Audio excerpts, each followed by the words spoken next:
All right, here we go with some mono black devotion. I think this hand's a keeper. We've got a discard spell. We have a relentless set on 2. We have a messenger or an arena on 3 and an obliterator on 4. Of course, we do need to draw lands, but we're on the draw. Our opponent mulligan to 6. So this doesn't seem like a bad start. I'm excited about this combo. This is a lot of damage. It's too bad this is a horror and not a zombie. That would be sweet. All right, opponent leading on Spire, Bluff, Canal, huh? And a Swiftspear. All right, well. Blue-red Prowess sort of deck. Okay. Whale. We'll see how this goes. Oops, ooh. Almost F6 throw a turn there. Alright, opponent has a stop set in our upkeep, huh? Alright, good. We got a land, so that's step 1 complete.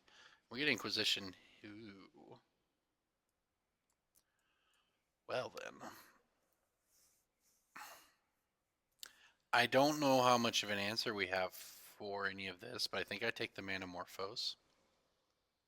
Because it's the one that cycles. It allows him to draw more cards. I mean, he's only got one land. He's got a bolt. So 2 thing in the ice isn't a bolt. So even if he resolves the thing in the ice, he's got a ways to go before he can flip it. Yeah, taking the Manamorphose definitely will hurt him. Do I want to play this? Kind of don't. He's just going to bolt it. Whereas next turn we can just play Liliana, get his creature. Or even play a messenger or something. And of course, if we play it out here in bolt, we can't get it back later. So, at least not without drawing another one. Maybe it's, I mean, I'm going to try to wait. I don't know if it's correct to play this defensive. In fact, maybe it's not. Yeah, let's think this through again. Maybe it's not correct. Because if he bolts it here, it means he's not getting the prowess trigger on his guy, and he's not removing a counter from his thing in the ices. And if we look at the long game where we're at 18 life, knowing what his hand is, I've talked myself into it. I think valuing the, valuing this in the long game is not worth the, making him bolt it and getting a counter off his thing in the ice. So this works out fine because even, his option was, yep. If he bolted it at the end of our turn, he wouldn't have got prowess. If he had tried to bolt it on his turn, but drawn a land, then he'd be in an awkward position.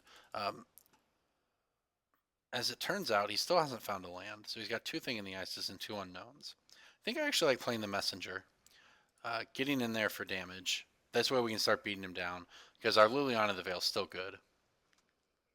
Yeah, there's a thing in the ice.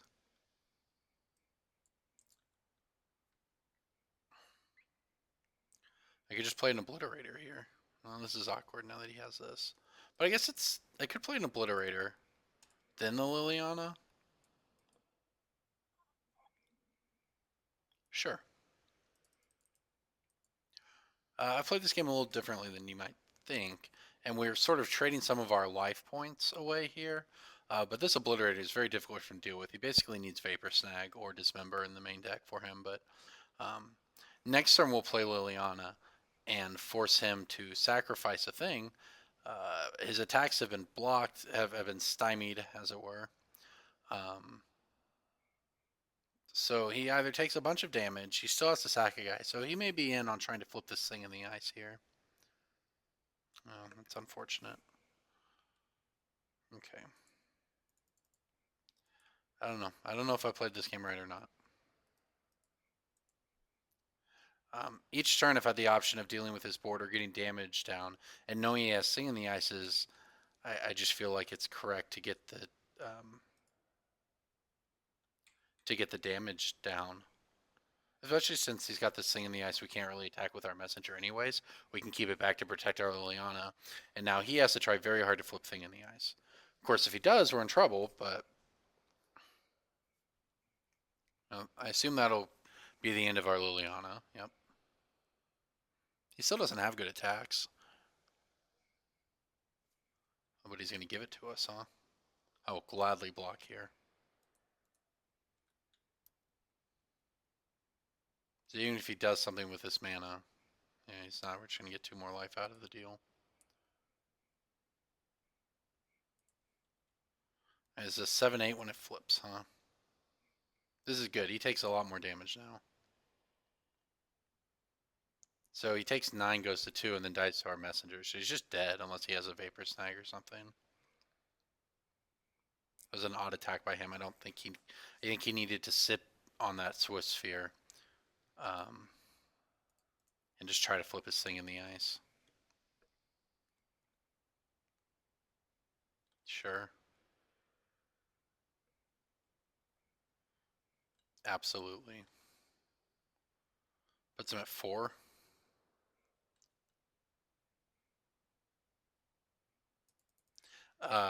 This puts him at 2. So I'm actually not going to play the arena because I don't want to go to 14.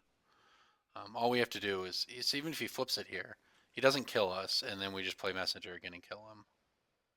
So he's just dead.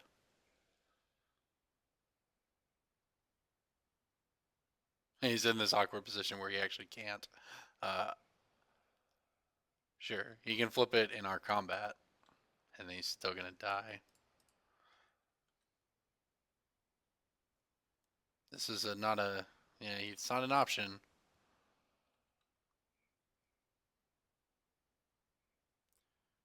Sure, it's huge. I agree.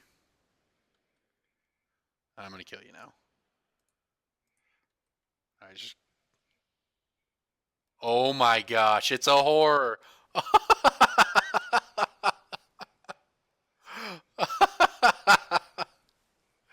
Oh my gosh, I definitely didn't consider that.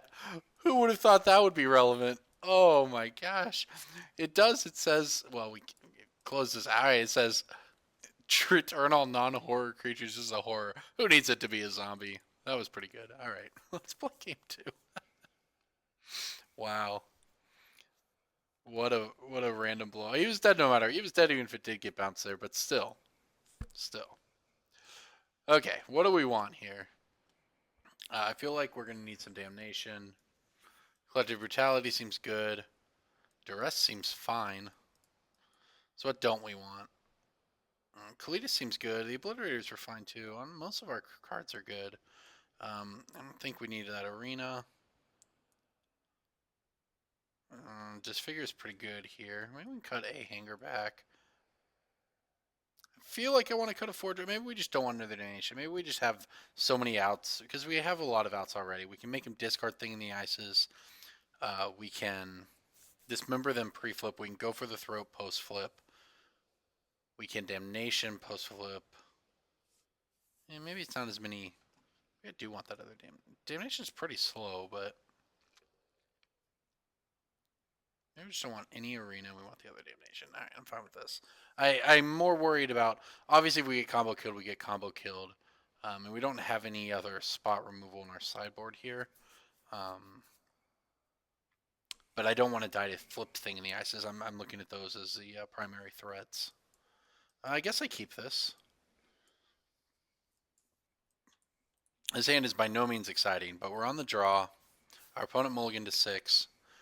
We have a turn 1 play and dismember if we need it to be, and we have a turn 3 play.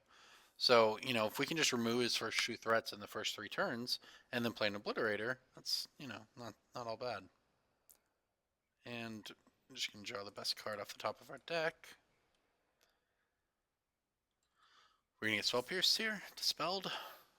Nope, we're just going to get him. Oh gosh, okay. Rip, buddy. Alright, he's got a Teamer Battle Rage.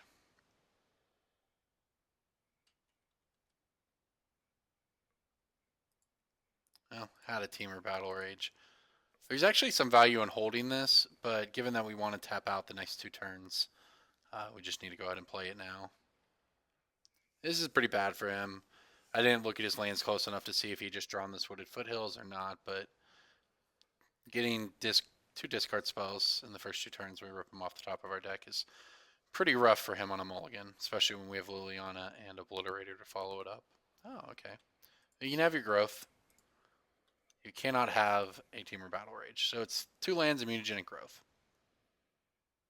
And our opponent's in a lot of trouble.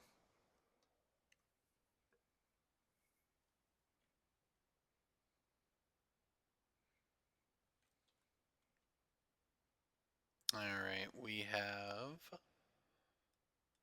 a wait in our upkeep. That's what we have. What's he gonna do? Nothing. Okay.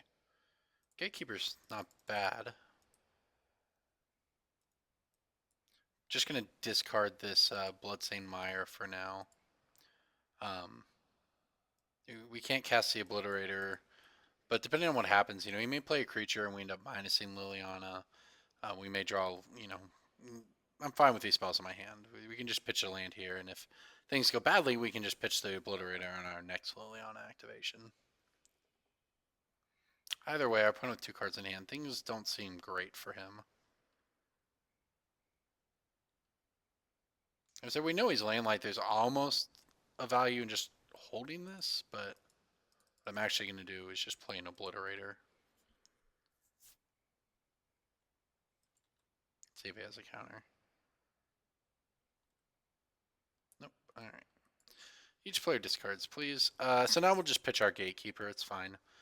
Well, no. Dismember gets a thing in the ice, too. I don't think it matters. Dismember's instant. Gatekeeper is not. Now we don't have to play any more lands this game. He had an Apostle's Blessing, so he has very little to work with. Well, he's got Immunogenic Growth and whatever the Serum Vision is just to him. And we have an Obliterating Liliana on 5, so this seems pretty good for us. Let's see what he did with those. He went bottom, top. Okay. I don't know if his deck, it's extremely unlikely his deck, no, his deck doesn't play Cryptics. I actually am confident enough that I know the cards in his deck to say that, so don't have to worry about that. And we have a Liliana Ultimate ready to go next turn. So there goes another Team of Battle Rage. So he's still just got Immunogenic Growth in hand. What he's really wanting to do is draw Swift Sphere, I guess. Immunogenic Growth it. Try to kill our, well, here comes Thing in the Ice, maybe. Made sure to add himself a blue and a red. I think he's just dead. Yeah. Okay. All right, there you go. That blue red Prowess deck. We've played it before on this series. It's very good. And Mono Black Devotion just crushed it. So that's a pretty good sign for Mono Black here. It's a tier 1 deck we just beat. So pretty good draws on our part, but good match overall.